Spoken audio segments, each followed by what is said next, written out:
দলকে যখন গণহত্যাকারী হিসাবে আমরা বলি, একটি দলকে যখন আমরা রাজাকার হিসাবে যখন বলি, ছিটকে উঠে তাদের শরীরের রক্ত।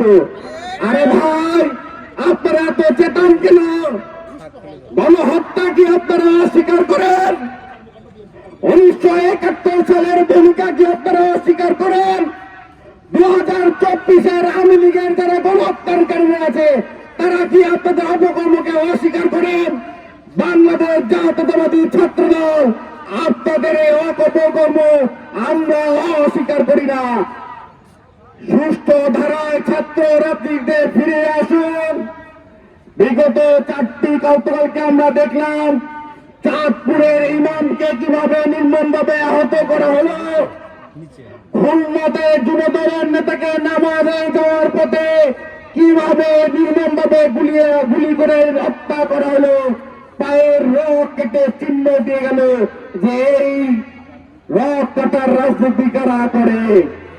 তারা রক কেটে প্রমাণ করলো যে এই হত্যার সাথে তারাই জড়িত রয়েছে। আমরা বিভিন্ন সময় আইএস থেকে শুরু করে জঙ্গি বাহিনীরা যখন নির্মমভাবে মানুষকে হত্যা করে তারা চিহ্ন রেখে দেয়।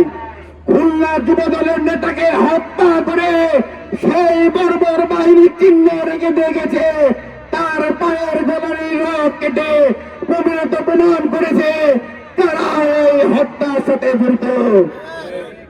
সংগ্রামী নেতৃবৃন্দ, ঢাকার আকাশে বুকে বাতাসে খুনিরা চাঁদাবাজি বলে চিৎকার শুরু করেছে, অথচ ভাঙড়ি ব্যবসায়ীর দ্বন্দ্ব নিয়ে আভ্যন্তরীণ দলীয় অন্তর্দলের গন্ডগোল দিয়ে তারা যেভাবে যুবদল ছাত্রদলের নামে বিএনপি নামে অপপ্রচার করছে আমরা তীব্র নিন্দা ও প্রতিবাদ জানাই।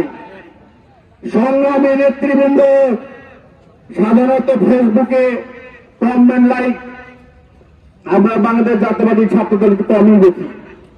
কিছু কিছু শিক্ষার্থী আমাকে ফোন করে বলল যে বিভিন্ন গ্রুপে অশালীন ভাষায় ছাত্র দল সহ বিএনপির হাইকমান্ডের নেতৃবৃন্দকে গালিগালাজ করা হচ্ছে।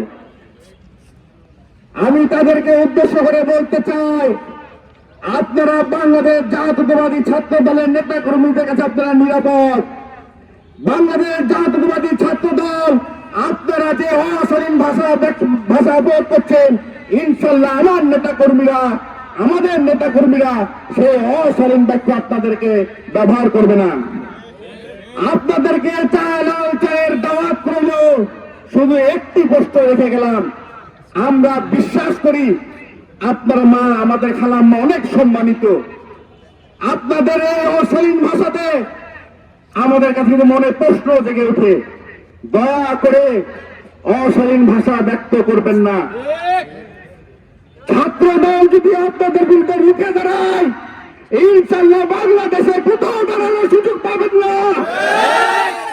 আজকে সেনাবাহিনী হলের অস্ত্র ব্যবসায়ী যখন কোরআন নিয়ে কথা বলে দুঃখ লাগে বন্ধুরা।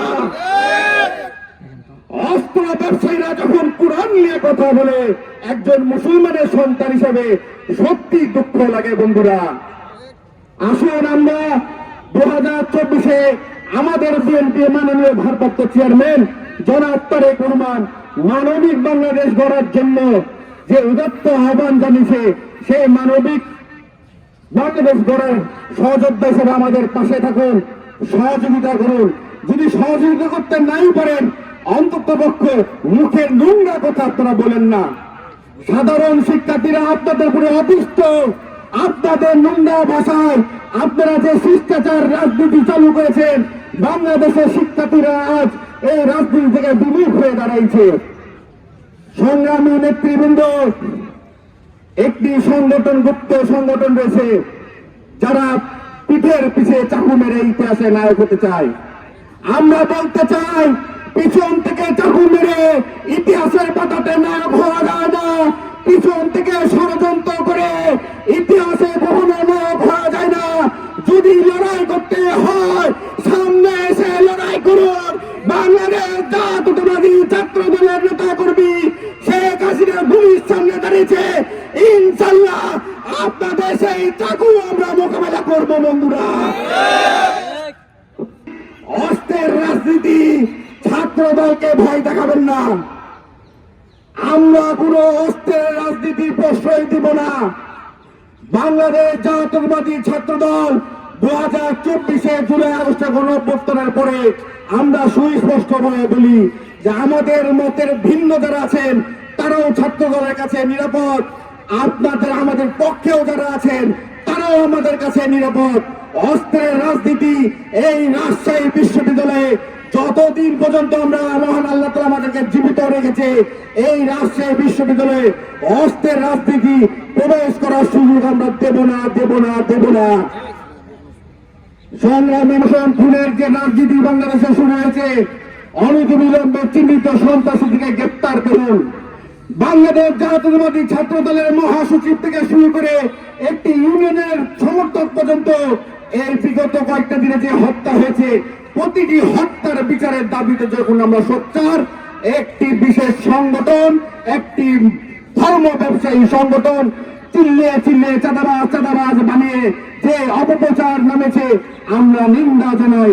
আজকে লালবাগের ডিসির প্রেস কর্পোরেশনের পরে তাদের যে গুপ্ত এজেন্ডা, যে ষড়যন্ত্র হয়েছিল, সেই ষড়যন্ত্র আজকে ভঙ্গ হয়ে গেছে বন্ধুরা। 71-এর গণহত্যা, ভারতের রয়ের টাকা খেয়ে বাংলাদেশের সংগঠন জাতীয়তাবাদী সংগঠনকে বিতর্কিত করার যে প্রশ্ন, যে অপরাজনীতি শুরু করেছে, আজকে আপনাদেরকে সকলকে ঐক্যবদ্ধ থাকতে হবে।